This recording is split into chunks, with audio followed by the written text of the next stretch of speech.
चालू कर दिया। हम्म। आ जाओ भैया। एसएससी क्या सारे एग्जाम्स के लिए बहुत फेमस है। आर्ट एंड कल्चर यानी कि कला एवं संस्कृति की बात कर देते हैं। याद रखना एसएससी के इस साल बहुत सारे एग्जाम्स है, आरआरबी के भी एग्जाम है, उसमें भी ये क्वेश्चंस बनते हैं, याद रखना। आर्ट एंड कल्चर में सबसे पहले टॉपिक चालू करेंगे कौन सा? तो नृत्य या डांसेस की। याद रखना नृत्य दो प्रकार के होते हैं, एक तो शास्त्रीय होता है क्लासिकल डांस, दूसरा होता है लोक नृत्य जिसे फोक डांस बोलते हैं। लोक नृत्य और क्लासिकल दोनों में डिफरेंस क्या होता है मैंने लिख दिया आप लोगों के लिए। यह जो नृत्य होता है शास्त्रीय नृत्य क्लासिकल डांस जो होता है वो देवी देवताओं या धार्मिक शास्त्रों के चरित्रों पर वर्णन होता है, यानी कि भैया देवी देवताओं पर आधारित होता है। धार्मिक जितने भी शास्त्र हैं अपने उनके चरित्रों का वर्णन दिखाते हैं कौन सा? Classical dance. इनको सीखने के लिए कई सारे नियम होते हैं, तकनीक होते हैं, लेकिन जटिल होते हैं, है ना, हर कोई इनको सीख नहीं सकता। तो क्या होते हैं? जटिल होते हैं, याद रखना, है ना। आसान नहीं होता भी है कि इनको क्लासिकल डांस को सीखने। जबकि लोक नृत्य की अगर मैं बात करूं तो एक विशेष समूह ये या एक विशेष समूह या एक स्थान पर पारंपरिक भैया नृत्य किया जाता है। कब किया जाता है? मान लो भैया कभी फसलों में क्या हो गई बढ़ोतरी यानी प्रोडक्शन ज्यादा हो गया तो लोग बाग खुश होते हैं उसके में, या सामाजिक समारोह जैसे जन्म हो गया, शादी हो गई, उसकी खुशी में क्या मनाया जाता है? मेले हो गई। इन सब चीज में क्या चलता है? फोक डांस चलता है। लोक नृत्य एक विशेष समूह के द्वारा एक पर्टिकुलर स्थान पर, है ना, पूरे भारत स्तर की बात नहीं कर रहा हूँ, एक पर्टिकुलर स्थान की मैं बात कर रहा हूँ, जिसे सीखना सरल भी होता है और आसान भी होता है। सरल आसान है ना, याद रखना। इसके लिए कोई नियम कानून की जरूरत नहीं होती, किन के लिए? फोक डांस के लिए। जबकि क्लासिकल डांस के लिए आपको एक नए टीचर की जरूरत होती है, उस टीचर ने भैया पहले से सीखा हुआ होगा, है ना। नियम तकनीक वो भी क्या होते हैं? जटिल होते हैं। क्लासिकल डांस की अगर मैं बात करूं तो भैया इस नृत्य क्लासिकल डांस का जो औपचारिक ऑफिशियल उल्लेख है वो कहाँ मिलता है हमें? भरत मुनि की नाट्य शास्त्र। भरत मुनि की एक पुस्तक है, कौन सी? नाट्य शास्त्र में हमें किसके बारे में मिलता है भैया? शास्त्रीय नृत्यों के बारे में चर्चा मिलती है। याद रखना भरत मुनि की कौन सी है पुस्तक? नाट्य शास्त्र। अगर मैं संस्कृति मंत्रालय की बात करूं, संस्कृति मंत्रालय के अनुसार भारत में शास्त्रीय नृत्यों की संख्या कितनी है? तो 8 है। कितनी है? संस्कृति मंत्रालय के अनुसार भारत में शास्त्रीय नृत्यों की संख्या कितनी है? 8। जबकि छऊ नृत्य को क्या कह दिया गया है? अर्ध शास्त्रीय नृत्य। अरे स्टार लगा लेना भैया।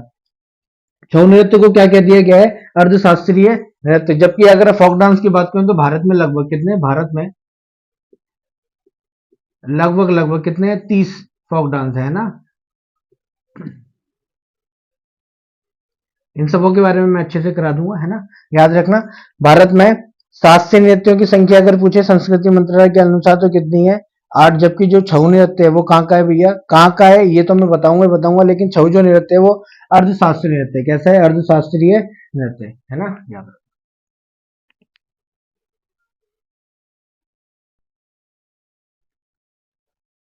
आ जाओ क्लासिकल डांस की हम बात करें तो ये संख्या कितनी है? 8 है।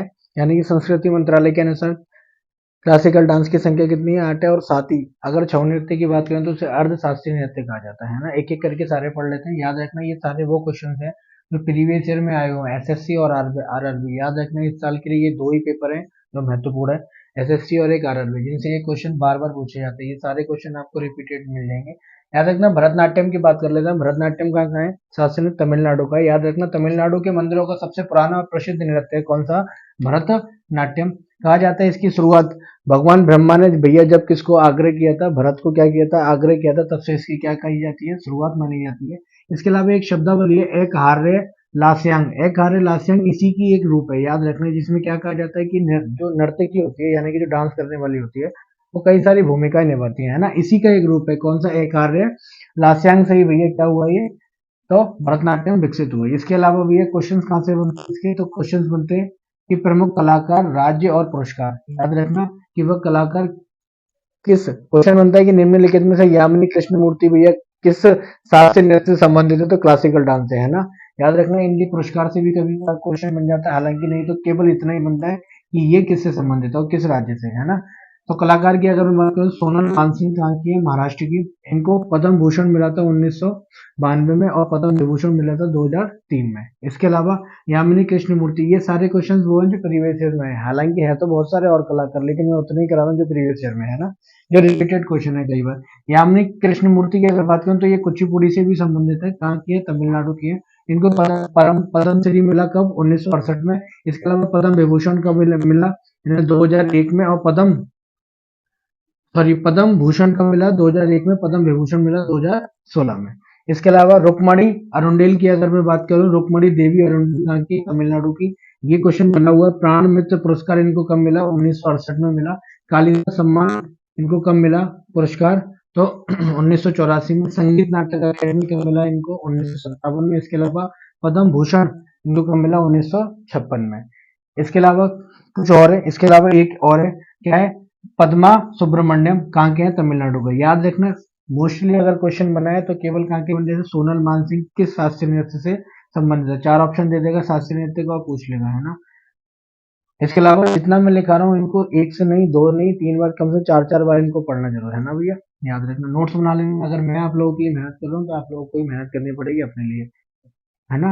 याद रखना, मृणाली या मृणालिनी साराभाई कहाँ की है? गुजरात की है। इनको पद्म पद्म श्री मिला कब? 1965 में। इसके अलावा पद्म भूषण मिला 1992 में। पूछा हुआ है, ये सारे क्वेश्चन मैंने लिए कहाँ से हैं?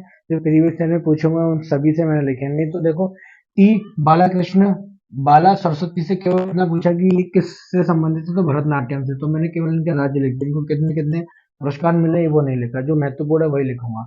इसके अलावा मालविका सुरुकई, है ना, सरुकई कहाँ की है भैया? तमिलनाडु की है। पद्म पद्म श्री इनको कब मिला? 2003 में। इसके अलावा संगीत नाटक अकेडमी इनको कब मिला? 2002 में।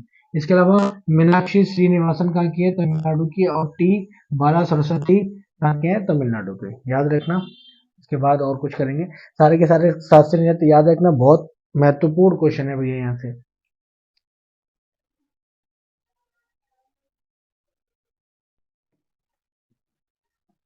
इसके बाद नेक्स्ट है कथक। भरतनाट्यम के बारे में हम कर चुके हैं, तमिलनाडु का। इससे पहले इन्फॉर्मेशन भी सारी दे चुका हूँ, है ना। आ जाओ कथक की बात कर लेते हैं। कथक कहाँ का है? उत्तर भारत का है, यानी कि यूपी का है। इसके अंतर्गत भगवान कृष्ण की कहानियों का वर्णन किया जाता है, यानी कि स्तुति का वर्णन किया जाता है। भगवान कृष्ण की जितनी भी कहानी है उसके संबंधित है, क्या है? कथक। कथक के उत्थान की अगर मैं बात करूं तो अवध का अंतिम नवाब था कौन? वाजिद अली शाह। वाजिद अली शाह 19वीं शताब्दी में भैया वाजिद अली शाह के द्वारा भैया इसका क्या किया गया? उत्थान किया गया। इसीलिए इसी युग को नृत्य का स्वर्ण युग कहा जाता है। याद रखना, क्या कहा जाता है? 19वीं शताब्दी को नृत्य का स्वर्ण युग कहा जाता है। वाजिद अली शाह कहाँ का है? अवध का अंतिम शासक। क्वेश्चंस बनने की संभावना कहाँ से रहती है? तो इन पुरस्कारों से रहती है और इन नामों से रहती है कि ये नाम किससे संबंधित है, यानी कि कौन से शास्त्रीय नृत्य से संबंधित है ना। याद रखना, जैसे बिरजू महाराज किससे संबंधित है? कथक से संबंधित है। इन्हें 1986 में पद्म विभूषण दिया गया। इसके अलावा सितारा देवी इन्हें पद्म श्री दिया गया कब? 1973 में। इसके अलावा शोभना नारायण को दिया गया गुरुदेवा प्रसाद पुरस्कार 2013 में। ये सारे क्वेश्चन वो है, मैंने आप लोगों से बोला था अगर मैं नाम लिखा है और उनके पुरस्कार नहीं लिखे हैं तो इसका मतलब केवल नाम से प्रश्न बना है, बाकी पुरस्कारों से भी क्वेश्चन। इसके अलावा रानी कर्णे नायक पद्म श्री मिला 2014 में इनको। कमलिनी अस्थाना पद्म श्री मिला भैया 2022 में। नलिनी अस्थाना पद्म श्री मिला 2022 में। इसके अलावा राजेश्वरी सिरके संगीत नाटक अकेडमी पुरस्कार 2013 में मिला इनको। इसके अलावा लच्छू महाराज किससे संबंधित है? कथक से संबंधित है। सुखदेव महाराज किससे संबंधित है?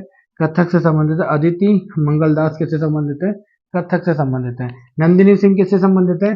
कथक से। इसके अलावा सरस्वती सिंह कथक से संबंधित है। प्रेरणा श्रीमाली किससे संबंधित है? कथक से। रोशन कुमारी किससे संबंधित है? कथक से। इसके अलावा कुमुदिनी लाखिया कौन थी भैया? तो ये Kadam school of dance and music के संस्थापक थे। याद रखना, कौन? कुमुदिनी लाखिया। ये सारे प्रश्न वो हैं, ये नाम से पूछे गए कि नंदिनी सिंह किससे संबंधित है? तो कथक से संबंधित है। या निम्न में से नंदिनी सिंह किस क्लासिकल डांस से संबंधित है? तो वो प्रश्न है। बाकी जैसे बिरजू बिरजू महाराज से क्वेश्चन बनाया कि इन्हें पद्म विभूषण कब मिला? 1986 में। याद रखना, कथक के अंतर्गत भगवान कृष्ण की क्या दी जाती है?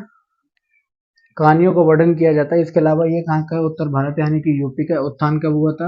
वाजिद अली शाह के काल में। याद रखना, 19वीं शताब्दी में। इसलिए 19वीं शताब्दी को क्या कहा जाता है? नृत्य का स्वर्ण युग कहा जाता है ना। याद रखना, भारत का कौन सा टॉपिक है ये? आर्ट एंड कल्चर वाला है, यानी कि कला एवं संस्कृति।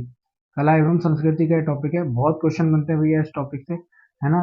2 से 3 वीडियो में, 5-5 मिनट की वीडियो में ये कंप्लीट हो जाएगा, है ना। याद रखना।